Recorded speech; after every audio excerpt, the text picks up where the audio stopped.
નમસ્કાર, spark today ન્યૂઝમાં આપનું સ્વાગત છે. દર્શક મિત્રો, આપ બધા જ જાણો છો આજે રવિવાર છે અને રવિવારે સ્પાર્ક ટુડે ન્યૂઝ વડોદરા સંસ્કારી નગરીના જે લોકો છે અને ગુજરાતના જે લોકો છે એમના માટે સાયબર અવેરનેસ કાર્યક્રમ લઈને અમે આવીએ છીએ. લોકો સાયબર ઠગ્યાઓ તમને છેતરી ના જાય એના માટે સ્પાર્ક ટુડે ન્યૂઝ દર રવિવારે સાયબર અવેરનેસ કાર્યક્રમ લઈને આવ્યા છે અને આજે સાયબર અવેરનેસમાં આજે ખાસ મુદ્દો છે. આજે 30 November international computer security day, એના પર જ આજે ચર્ચા કરીશું અને ચર્ચા કરવા માટે આપણે બધા જ જાણીએ છીએ. મયુર સર આપણી સાથે છે. મયુર સર, સ્પાર્ક ટુડેમાં આપનું સ્વાગત છે. નમસ્કાર. રવિવારની શરૂઆત, લોકો આમ રાહ જોઈને બેઠા હોય કે આજે મયુર સર આવશે કોઈક નવું ટોપિક લઈને, તો આજે કયું ટોપિક છે આપણી પાસે? તમામ દર્શક મિત્રોને મારા સાદર પ્રણામ. કૌશરભાઈ, આજે તમે જો અત્યારે વાંચ્યું તો નવેમ્બર 30 નવેમ્બર, હા, અને નવેમ્બર 30 એટલે તમે જે વાંચ્યું ઇન્ટરનેશનલ કમ્પ્યુટર સિક્યુરિટી ડે. તો દર્શક મિત્રો, ઇન્ટરનેશનલ કમ્પ્યુટર સિક્યુરિટી ડે શું છે? 1988થી આ દિવસ મનાવવામાં આવે છે. 1988થી આ દિવસ એટલા માટે મનાવવામાં આવે છે કૌશરભાઈ કે 1988માં મોરિસ વોર્મ નામનો આ એક વાયરસ, અને આ એક એવા પ્રકારનો વોર્મ હતો. વોર્મ એટલે કીડો, પણ ઇલેક્ટ્રોનિક્સ કીડો. અને આ એવા પ્રકારનો વોર્મ હતો કે જેને તે વખતે બહુ જ મોટું નુકસાન કર્યું. અને 1988ના સમયગાળા દરમિયાન આ વોર્મ થકી, મોરિસ વોર્મ થકી દુનિયાભરની ઘણી સિસ્ટમોને નુકસાન થયું. સરકારી એજન્સીઓથી માંડીને શાળાઓ, કોલેજો, દવાખાનાઓ જે ઇન્ટરનેટનો ઉપયોગ કરતા હતા તે સમયે આ મોરિસ વોર્મે તેમના પર સૌથી પહેલો ડીડોસ એટેક કર્યો. ડીડોસ એટેકનો મતલબ થાય છે ડિનાયલ ઓફ સર્વિસ, એટલે કે સેવાનો ઉપયોગ કરતા અટકાવવું. અને ફાઇલોને ડિલીટ નહોતી કરી, ફાઇલોને કરપ્ટ નહોતી કરી, પણ આ વોર્મ એવો હતો કૌશરભાઈ કે આને સૌથી પહેલી વાર તમારા રેમ અને સીપીયુ જે પ્રોસેસર છે એનું કાર્ય વધારી દીધું. અને એનું કાર્ય એટલા હદ સુધી વધારી દીધું કે પ્રોસેસર બીજું કશું વિચારી જ ન શકે, કે રેમ બીજું કશું સંગ્રહ કરી જ ન શકે, કે જગ્યા ફાળવી ન શકે, અને કમ્પ્યુટર ઠપ થવા લાગ્યા. અને તે વખતે 1988માં એવું મનાય છે કે અહીંયાથી એક હેકિંગનું નવું ક્ષેત્ર શરૂ થયું આખા વિશ્વમાં. અને એટલે આ દિવસનું મહત્વ બહુ વધી જાય છે. જોગાનું જોગ આજે 30મી નવેમ્બર જ છે, રવિવાર છે. સ્પાર્ક ટુડે ન્યૂઝ પર સાયબર અવેરનેસ શોનો વિશેષ દિવસ હોય છે દર રવિવાર. તે વખતે અમે છેલ્લા લગભગ 6 વર્ષોથી આ કાર્યક્રમ દર રવિવારે નિયમિતપણે કરતા આવ્યા છે. અને આજે પાછો સિક્યુરિટી ડે પણ છે, કમ્પ્યુટર સિક્યુરિટી ડે, પણ ઇન્ટરનેશનલ. તો સોને પે સુહાગા જેવી આ વસ્તુ થઈ. એટલે હું એવું માનું છું કે આ જોગાનું જુગ આવી ઘટના આવતી હોય છે ને આપણે એને અવેર કરતા હોઈએ છીએ, પણ ત્યાંથી સાચા અર્થમાં 1988થી સાયબર અવેરનેસનું ક્ષેત્ર ઉદ્ભવ્યું અને સાયબર અવેરનેસ ક્ષેત્રની શરૂઆત થઈ આખા વિશ્વમાં. બીજું, આ સંસ્થા જે એસીએમ સંસ્થા જે છે કે જેને સૌથી પહેલી વાર આ ભગીરથ પ્રયાસ કર્યો અને ઇન્ટરનેશનલ કમ્પ્યુટર સિક્યુરિટી ડે આખા વિશ્વને આપ્યો. એની પાછળ જે ભેજા હતા તે બધા જ ડેવલપર્સ હતા. અને તે વખતે 1988માં કૌશરભાઈ અંદાજિત જે નુકસાન થયું છે તે અબજોમાં તે વખતે હતું. યસ, એટલે $100 મિલિયન થી $10,000 મિલિયન સુધીનું આ નુકસાન છે તે વખતે નોટિસ થયું. સાચો આંકડો તો છે નહીં, પરંતુ ઇન્ટરનેટ પર જે આંકડો પ્રાપ્ત થાય છે અલગ અલગ સ્ત્રોત પરથી, એને આધારે આ એક આંકડો કહી શકાય કે અબજો રૂપિયાનું નુકસાન તે વખતે હતું. અને લોકોના ધ્યાનમાં આવ્યું કે આવું પણ એક મોરિસ વોર્મ, આવા પણ વોર્મ હવે ઇન્ટરનેટની દુનિયામાં આગળ આવવાના છે. પણ જો લોકોને અવેર રાખીશું, જાગવાનો છે, હજુ ચાલે છે. મોરિસ વોર્મ 1988થી શરૂ થયો, હજુ ચાલી રહ્યો છે. એની પ્રતિકૃતિઓ બનતી ગઈ છે, એની પ્રતિકૃતિઓ અલગ અલગ આવતી રહી છે. કે નામ બદલાયા, કામ તો એ જ છે. અને પરિણામે શું થયું, જેટલો સમય વધતો ગયો ને કૌશરભાઈ, ચેલેન્જીસ બે પ્રકારની આવી કે દુનિયામાં ઇન્ટરનેટ યુઝર્સ પણ વધ્યા અને આનું જે ડેન્જરસપણું એવું કહેવાય કે ડેન્જરસ પણ મોરિસ વોર્મનું વધ્યું.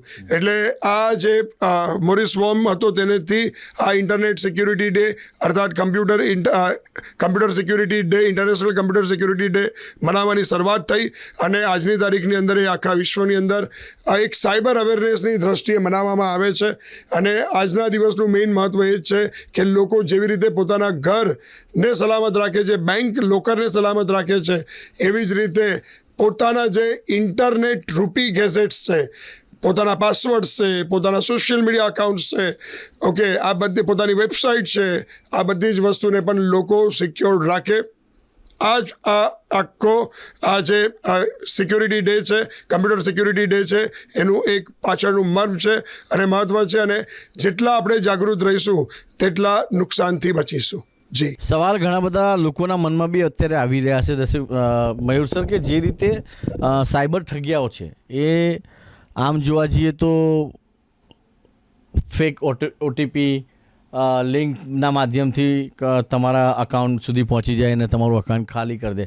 તમે જે રીતે વાત કરી કે આ શરૂઆત થઈ, હવે કમ્પ્યુટરની અંદર મારો જ કમ્પ્યુટર છે, તો મને કેવી રીતે ખબર પડે કે આ જે વાયરસ છે એ ઘૂસી ગયો છે અને કેવી રીતે આપણે એની સાથે બચી શકાય? જો વાયરસ, મેઇન કાર્ય જ વાયરસનું એવું છે, vital information resources under siege, કે તમારા કમ્પ્યુટરની જે અગત્યની માહિતી છે એ અગત્યની માહિતીને સીઝ કરી દે છે, કેદ કરી દે છે. ઓકે. અને કૌશરભાઈ, આની અંદર હું સ્પાર્ક ટુડે ન્યૂઝના માધ્યમથી દર્શકોને કહેવા માંગીશ કે જ્યારે પણ વાયરસ આવે છે ત્યારે જનરલી એક સિમ્ટમ્સ હોય છે કે એપ્લિકેશન ચાલુમાં ક્રેશ થવી, CPU પ્રોસેસર જે છે તે ઓવરહીટ થવું, અમુક વાર કમ્પ્યુટર સિસ્ટમ હેંગ થવી. ત્યારબાદ ઇવન તો એ જ વસ્તુ છે મોબાઈલમાં પણ હવે શક્ય બનવા લાગી છે. ઇવન તો એની સાથે કે રેમ જે છે તે આઉટ ઓફ સ્ટેક થઈ જાય, એટલે કે તમારી રેમ કોઈ પણ વસ્તુને ડેટાને સંગ્રહ કરી શકે નહીં અથવા ડેટા માટે જગ્યા ફાળવે નહીં, ફાઇલ માટે જગ્યા ફાળવે નહીં. એટલે આ બધા પ્રકારના સિમ્ટમ્સ જોવા મળતા હોય છે ને, જેને કારણે તમારા CPU અને રેમના જે કાર્યશૈલી છે, કાર્ય પદ્ધતિ છે, એને એટલી બધી વ્યસ્ત કરી દેવામાં આવે છે આ મોરિસ વોર્મ અને એના જેવા કોઈ પણ વોર્મ, અર્થાત આના બેકગ્રાઉન્ડની અંદર છે DDoS attack, denial of service attack, કે કોઈ પણ કાર્ય કે કોઈ પણ સેવા કરતા, એટલે કોઈ પણ સેવાને યુઝર મેળવે તેના માટે એને અટકાવવો. અને દાખલા તરીકે અત્યારનું એનું નવું સ્વરૂપ કેવું છે કે એક જ મિનિટમાં મોબાઈલ પર હજારોની સંખ્યામાં મેસેજ આવી જાય. એટલે નવા મેસેજ ના આવે બીજા, કારણ કે મેમરી ફૂલ થઈ ગઈ, બરાબર. અને એવી જ રીતે રોબોકોલ, જે આવા અમુક સોફ્ટવેર્સ છે, હું નામ નહીં બોલી શકું અત્યારે સિક્યુરિટી કન્સર્નથી, પણ એને રોબોકોલ અમારી ટેકનિકલ ભાષામાં કહેવાય. અને એવા ઘણા બધા કોલ કરી દે કે જેને કારણે મોબાઈલ પર નવા કોલ આવે પણ નહીં. તો આવા પ્રકારથી આ એક ઘટના શરૂ થઈ હતી અને અત્યારે એનું વિકરાળ સ્વરૂપ બની ગયું છે. પણ હું એવું માનું છું કે આપણે જેટલા જાગૃત રહીશું, આપણા જે ડેટા છે તેના સંદર્ભે સતત જો પ્રયત્નશીલ રહીશું, સાયબર સિક્યુરિટીના સિદ્ધાંતોનું પાલન કરીશું, તો એવું માનું છું કે આવી કોઈ પણ ઘટના આપણા પર હાવી નહીં થઈ શકે, કે આપણને કોઈ પણ આર્થિક નુકસાન તરફ નહીં લઈ જઈ શકે. બીજો અગત્યનો મુદ્દો એવો છે કૌશરભાઈ કે આ જે કમ્યુનિટી છે, પહેલાં બહુ થોડી કમ્યુનિટી હતી કે 8-10 ગણ્યા ગાંઠિયા હેકરો હતા, લિમિટેડ હેકરો હતા. હવે આજની સંખ્યામાં વર્લ્ડની અંદર લાખોની સંખ્યામાં હેકરો છે. અને આ પ્રકારના કાર્યથી અને આને આઈડેન્ટિફાય કરવું કે આની પાછળ કોણ છે તે બહુ લાંબો પ્રોસેસ છે, બહુ ટેકનિકલ આસ્પેક્ટ છે. પરંતુ એવું માનું છું કે જો આપણે જાગૃત રહીશું ને તો એ લોકો આપણા સુધી નહીં આવી શકે, આપણી સિસ્ટમને નહીં અડકી શકે, આપણા અગત્યના ડેટાને નહીં અડકી શકે. અને મેઇન મુદ્દો છે કે આપણું પ્રોસેસર જે છે કે રેમ છે તેને પણ એ લોકો ઓવર થિંકિંગ માટે નહીં મજબૂર કરી શકે. એટલે આ એક મેઇન આ દિવસનો હેતુ છે.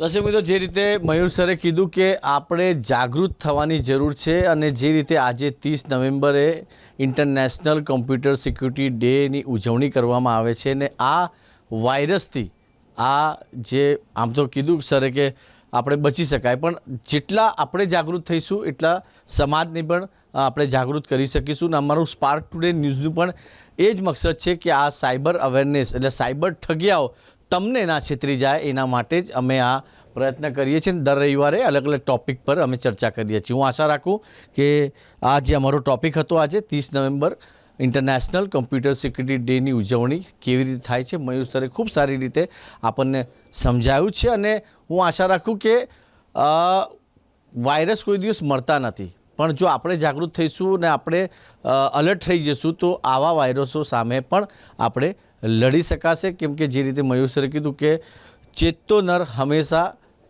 આગળ જ રહે છે. અને જે રીતે ઇન્ટરનેશનલ કોમ્પ્યુટર સિક્યુરિટી ડેની વાત કરી તો આ વસ્તુની ઉજવણી ક્યારથી થઈ, કેવી રીતે એને આગળ લઈ જવામાં આવ્યા, તો સ્પાર્ક ટુડે ન્યૂઝનો મેઇન હેતુ જ એ છે કે તમે જાગૃત થાઓ અને કોઈ પણ સાયબર ઠગીઓ તમને છેતરી ના જાય.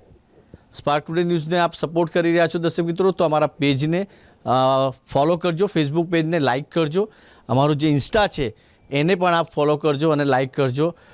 યુટ્યુબ ચેનલ જે અમારી છે એને સબસ્ક્રાઈબર જરૂરથી કરજો, લાઇક કરજો અને બેલ આઇકોન જરૂરથી આપ વગાડજો. આપણો પ્રેમ જે છે એ પ્રેમના કારણે જ અમે આવા કાર્યક્રમો આગળ પણ લાવીશું અને સમાજને જાગૃત કરતા રહીશું. વિડીયો જર્નલિસ્ટ નિસર્ગ સાથે હું કૌશલ, સ્પાર્ક ટુડે ન્યૂઝ માટે.